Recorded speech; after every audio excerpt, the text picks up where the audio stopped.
Hai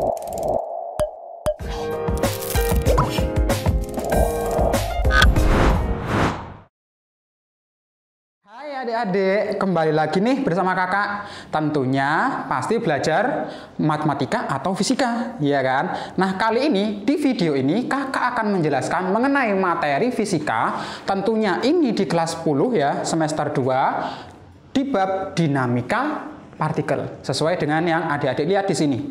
Nah, apa sih Kak dinamika partikel itu? Nah, dinamika partikel adalah sesuatu atau cabang dari ilmu fisika ya, yang membahas tentang penyebab dari gerak suatu benda.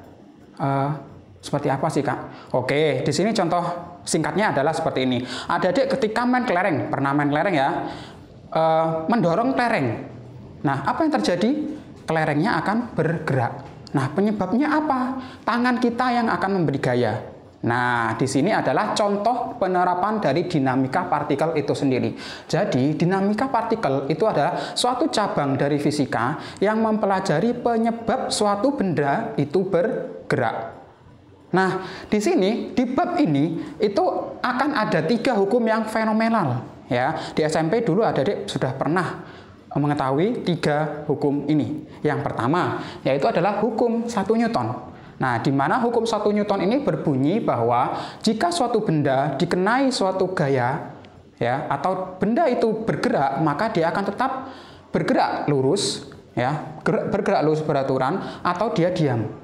Oke, nah, jadi untuk 1 Newton atau hukum 1 Newton ini, bendanya itu kemungkinan dia itu diam, setimbang, atau dia bergerak dengan kecepatan konstan. Gitu ya. Nah, kemudian di sini hukum 1 Newton itu sendiri disebut dengan hukum kelembaman atau kemalasan. Jadi dia PW, ya, posisi wenak dia. Jadi dia kalau tidak diam, ya dia bergerak lurus.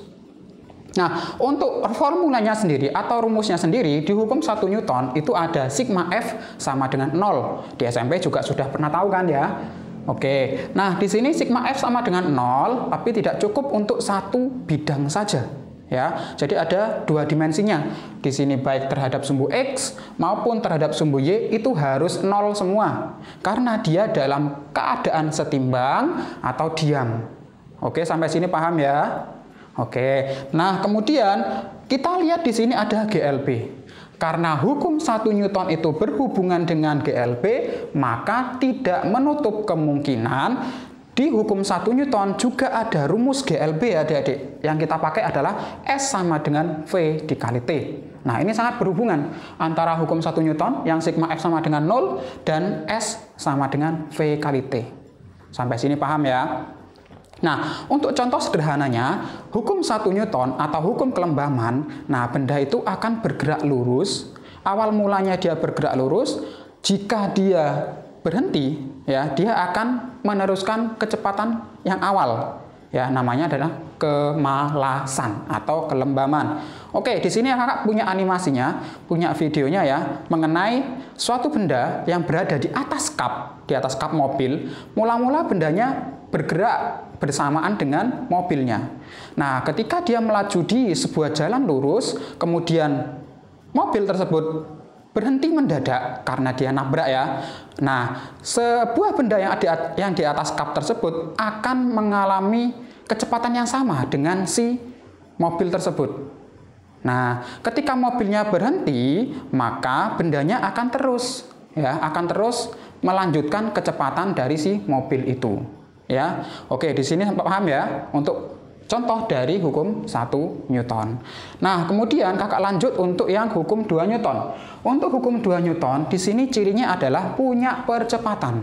Nah, percepatan di sini itu simbolnya adalah A, ya, acceleration.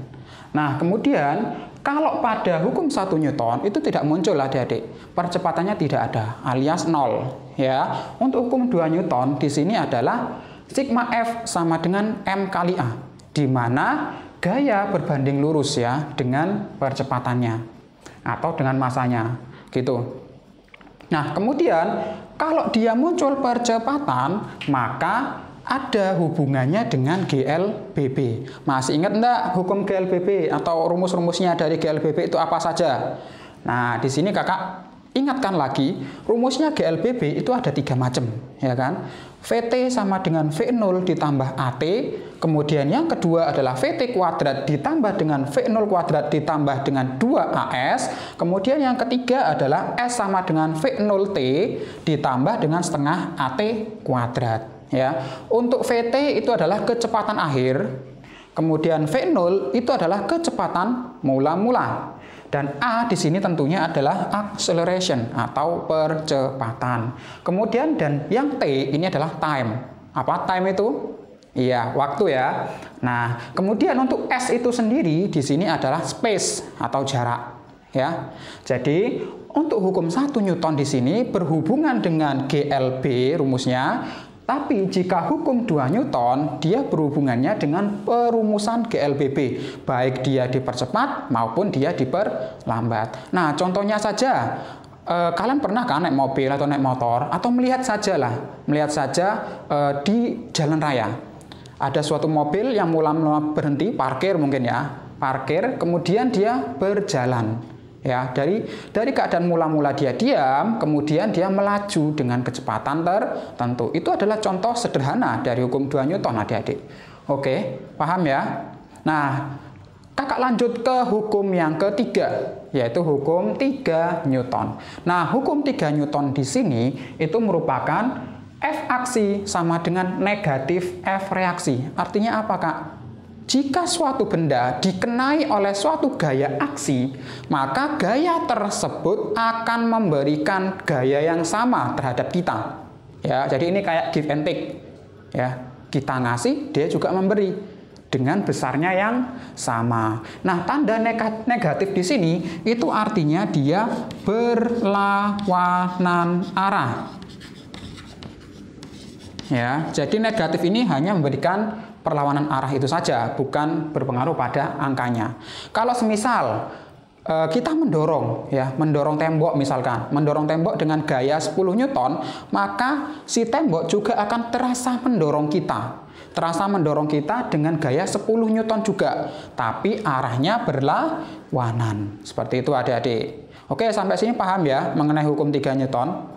Atau mungkin kakak punya contoh lagi nih. Ketika kamu menyandar di tembok dan bahu kamu menempel pada dinding, maka secara otomatis bahumu atau kita itu memberi gaya dorongan yang disebut dengan gaya aksi, adik-adik.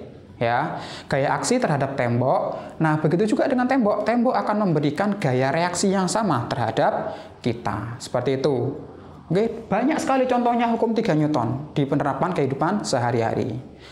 Oke, kakak review lagi mengenai dinamika partikel.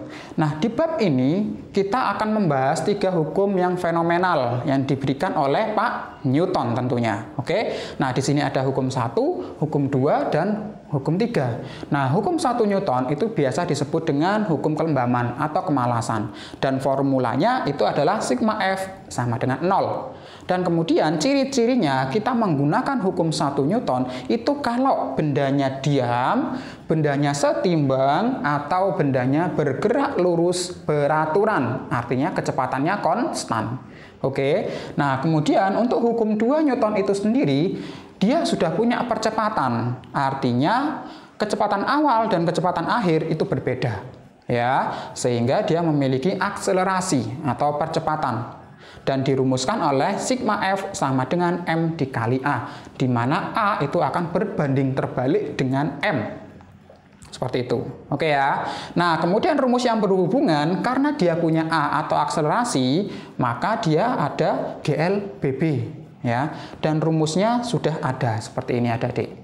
Oke, adik-adik tinggal mengingat lagi, mereview lagi bab sebelumnya di semester 1 untuk mengenai bab gerak lurus. Ya. Kemudian untuk yang hukum terakhir yaitu hukum 3 Newton. Hukum 3 Newton ini memberikan bahwa jika kita memberikan suatu gaya pada suatu benda, maka benda tersebut juga akan memberikan gaya balik pada kita yang besarnya sama namun berlawanan arah. Oke, di sini juga kakak tambahin lagi ya. Di sini besarnya sama. Besarnya sama. Oke, di sini. Oke, sampai di sini dulu video mengenai bab dinamika partikel, nantikan video kakak yang selanjutnya di next video. Apabila adik-adik masih belum paham mengenai materi ini, adik-adik bisa mengulang terus video ini sampai benar-benar paham. Oke, see you di next video. Bye.